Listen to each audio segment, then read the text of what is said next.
এক হচ্ছে দেশের প্রযুক্তি খাতের শীর্ষ দুই প্রতিষ্ঠান ওয়ালটন হাইটেক এবং ওয়ালটন ডিজিটেক। গেল বুধবার ডিজিটাল প্ল্যাটফর্মে অনুষ্ঠিত এক বিশেষ সাধারণ সভায় এই ঐতিহাসিক একীভূতকরণ প্রস্তাবের চূড়ান্ত অনুমোদন দিয়েছেন ওয়ালটন হাইটেকের শেয়ার হোল্ডাররা।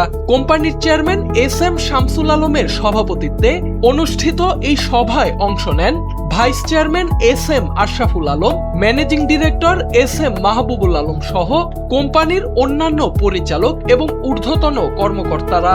সভায় সঞ্চালনা করেন ওয়ালটন হাইটেকের ডেপুটি ম্যানেজিং ডিরেক্টর এবং কোম্পানি সচিব মোহাম্মদ রফিকুল ইসলাম।